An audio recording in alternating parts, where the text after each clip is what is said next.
Welcome to ClassicTrail.com, where you, the hiker, pick the trail of your choice. Today, we're starting our journey down the Inca Trail. This part of the trail, this trail that we are going to be hiking is called the Classic Trail. Ruins, beautiful scenery, all this awaits you. Soon we'll get hiking, and when we do, we'll check back at our first break. See you on the trailhead.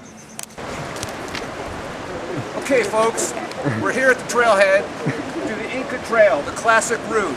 This is the first of many clips that we will make along the trail. We'll do some quick introductions. Bob Krenzock, narrator of ClassicTrail.com. Marcel Krenzock. Dora. Bob, the guy. Bobby from New Zealand. Michelle Van Kijken from Texas. Mark Lancaster, marklancaster.net. All right, we'll join you down trail. Okay, we're at the checkpoint to the trailhead. We have a nice little brochure here that depicts all of the different sites we're going to see along the way. This is the classic trailhead. There's others that have maybe more nature, but this one has the most amount of historical, ancient sites to visit. Let's get going across this bridge and start our hike. The rest of the crew is across already. We'll catch you down the trail. Okay, your mission on this hike is to pick a very small rock from the trailhead and to transport this rock to Machu Picchu, our final destination. I have chosen a rock from amongst this group of cactus, which I believe not to be a piece of gravel. Okay, we're going to catch you at the next historical site. See you on the trailhead. This is not a roughing it endurance hike. All the creature comforts of home are available. For $3 sol, I just purchased a Coke Zero. Mind you, it's not cold, but still refreshing. Behind us, we have our lunch facility being erected in the form of a tent with tables and chairs. So this is our first stop.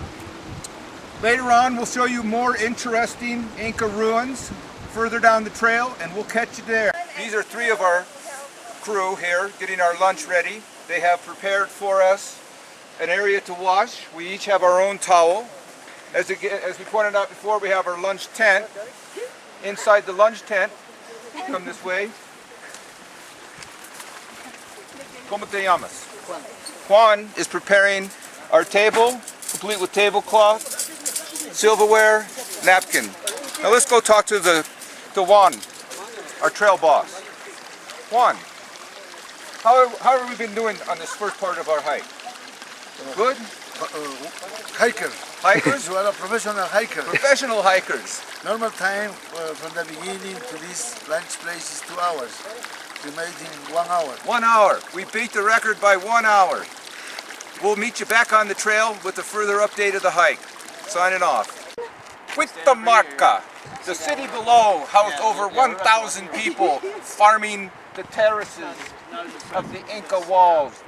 As you can see in the background, the huts were arranged in the pattern to reflect the mountain above. We will continue on our trek along the Inca Trail to our next historic site. I don't think he knows what he's talking about when it comes to these ruins. I think we're going to need to talk to our guide to get some more legitimate information. Perfect. Okay, Michelle, maybe I got the name wrong, but I basically got the concept right. So, I think you owe me an apology. Well, you know, farming, it's pretty obvious, I think. Okay, well the next time... Lucky guess, lucky guess. We'll show you on the next stop, folks. Who knows the Inca Trail? Welcome back. We finished day one, had a great day, saw some great Inca ruins. I'm working on my project here for the rest of the evening. Dinner's cooking in the background. We'll catch you tomorrow. Okay, one of the exciting things to do on the Inca Trail, day one, is have an ice cold beer chilled by the river. Cusqueña! Buenos dias from Peru. We're here at Camp 1 at Huaylabamba Pass, or the town of Huaylabamba. We'll be climbing approximately 3,000 feet to the Huaylabamba Pass and then descending another couple of hundred feet to our second campsite. Our gracious hosts are preparing our breakfast here, and we'll catch you at the first ecological site on the trail. Here we are at Wollongumba. We are going to proceed up the pass, over the top of the peak, back down the side for a couple of 100 yards. Let me have one go now, come on. I've never tried oxygen before, please. Yes, you have. That's what you've been breathing the No, whole way no, up. no, that's not pure. That's carbon dioxide and everything. I want pure. That's only about 20% oxygen. Come on, one go. Not quite there yet. We got up here like an hour ago, Basically. taking their sweet little time. Look at him. Bobby doesn't even have a pack. He has like 10 pounds of crap, and he's struggling. Jeez. I thought the Kiwis were supposed to be tough. Now your dad, on the other hand, is almost 50. So applause to him. Yeah.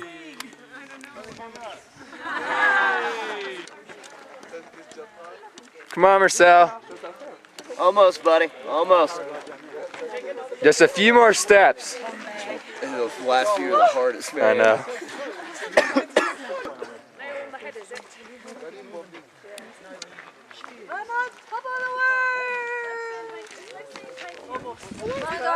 Halfway there. Come on, Marcel.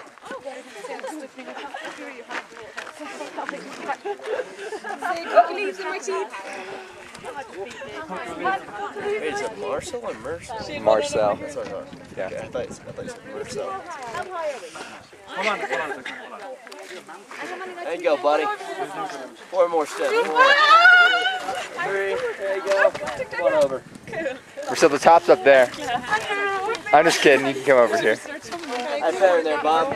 Feeling good? Excellent. What do you have to say, Dad? Dead Woman's Pass. Elevation 4,200, 100 meters. 13,000 feet. 13,000 feet. Actually, no, we're at 14.8. 14.8. Yeah. At the top. We made it. Okay, another fun end to a day on the Inca Trail. We're at Pacamayo. We're in campsite 13. We're thinking we got to do a bit more research that each one of the teams leaves the campsite in according with the camp they're in and the number of the campsite that they're camping at. As you can see out in the distance here, we got about, looks like probably about 100 tents at this particular camp. Altogether, there's 500 people per day that hit the Inca Trail. We'll catch you tomorrow. We're going to look forward to a nice sunset tonight if the cloud. Rakai is where we're at right now. This is called a Tambo, a resting place for weary travelers along the Inca Trail. We are now, have traveled from our campsite down below, day 3 of our trek. We are halfway up the pass. If you can see up there, many trekkers and porters are carrying the loads up the pass. I believe that these were actually for storing their belongings as they traveled the Inca Trail. What do you think? I think actually they were for both. I think in religious areas they were used for putting the deities, and in the more home-like places they actually use them for storing things like shelves. Now we would have Mark here, but he's not serious enough to be in one of our bit pieces. But I think you're right, and I think also they left small trinkets of thanks to their host. We'll see you at the top. Bye. Sayak Marca. This temple here was used to celebrate the water. The water was brought from the lakes up above through an aqueduct that bridged this gap, came into this channel, down around the perimeter walls to the 3 temples of the water. Okay, as you can see, the water went through the perimeter of the shrine and came out through here into the pool. This area was used as a shrine. It faces the north. As you can see down in the corner, there is a drain here where the water would drain to the next temple. There are 3 such temples of this sort, or areas to pray within this stopping grounds along the Inca Trail on the way to Machu Picchu. We'll see you at the next site. Camaca, one of the highest of the Inca temples. Unfortunately, it's a bit cloudy today. Usually there's fantastic views from this area. Temples of worship and cleansing. This was a very important site for the Incas. In the distance, they could see Machu Picchu send signals. We have 2 more sites to visit today. We'll see you down at the next site. The gods are with us. The view has magically opened up. And below we can see Machu Picchu in the distance. The mighty mountain that looks down on the city. And look down on the hillside. The farming area where they used scientific methods to make brand new plants and crops for the various different climates in the village. Amazing! Over 10,000 stairs make up this staircase from the top of the temple down to the next archaeological site. As you can see, the members of our expedition are coming through using the special technique of walking fast down the stairs to minimize the impact on their feet. We will see you at the next site. Magnificent. Look at the view. The terraces are so steep that you can't even see to the bottom. The living structures were located at the top. There's Marcel and Bobby standing at the very top of the structure, surveying the magnificent beauty around that surrounds us. Well, off to the next site. What do you think the structure was used for? It was a huge farming place. You know, and it's a new finding. 12 years ago, a local farmer found this farming place. You can see there are 60 terraces from the middle of the mountain. 60 terraces. Very good. It's the view of the Urubamba River, and that snow peak is San Francisco. San Francisco. Thank you, Juan. You're welcome. So, Wait. we're in the temple. Incredible site. How could they have possibly have decided to build here? How could they have possibly have quarried all of this rock from the mountainside and constructed this magnificent structure that we see? Magnificent. Look at this town, this city, the temple. This is forever Zhao, forever young. Up there in the clouds, the little between the V with the little tree, that's the city in the clouds. We hiked from there down to the Sun City, which we saw just recently, down to this place here. Down below, we have the food storage units where they stored the grains and the potatoes, as well as the living quarters. Once again, along the side here, we have the water temples, 10 water temples in all. The last one had 5. Over here, we have a very special temple. 50% of it is original. The bottom rock is of the highest quality. You can't even slide a piece of paper into it. And the rest of it is a reconstruction. This was obviously a very special place to the Inca people. If you look at the shape of this structure, it perfectly fits the shape of the mountain as well as the shape of the stream. In the night, in the full moon, this place shines as silver. It was strategically located from the corner over there. You can see Machu Picchu and the Sacred River, and off in the distance, South San Francisco mountain at almost 20,000 feet. We will see you tomorrow at Machu Picchu for the final destination of our trip.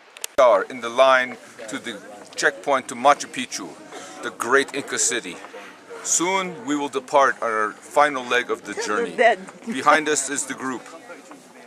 We will go shortly. Ciao. So we have made it to the Sun Gate. As you can see, the big peak, Huayna Picchu, and below, Machu Picchu. Behind us are all of the tourists taking pictures and enjoying the view on this glorious clear day. Soon we will descend to the grand city of Machu Picchu. We will see you there. Center. We have finally arrived in Machu Picchu, the capital of the region. We have journeyed through the lowlands, the cloud forest, and the highlands. Machu Picchu is not like most places flat, but is very steep, up and down. The city below here is the prize left over from the Inca civilization, not touched by the Spanish. I will now have the cameraman journey through the city and document all of the significant historical sites.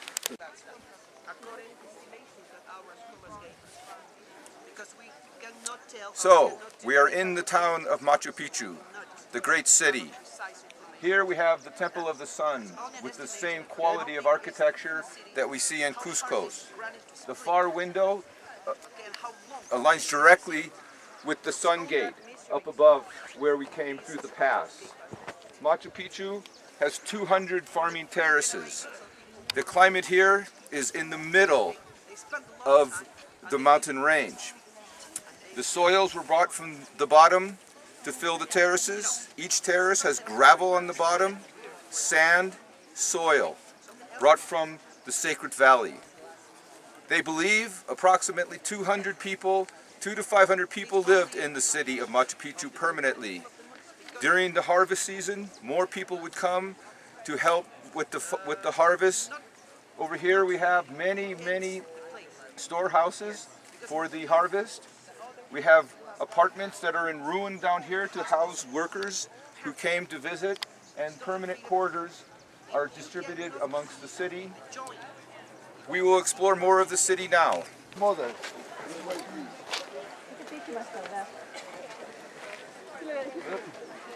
Is it good to go? Good to go. Of what? All right. How much time do I got? 1 minute, 39 seconds. I'll just do like 30 seconds. So Michelle, what did you think of our trip? Well, it was a pretty long and exhausting trip. There were days where I thought that if I had to go down another step, I was probably going to keel over and die. However, we made it, and we are now on the top of Machu Picchu at the highest point. Well, it was sure fun traveling with you. Yeah, it's fun traveling with you guys. Maybe we could do it again sometime.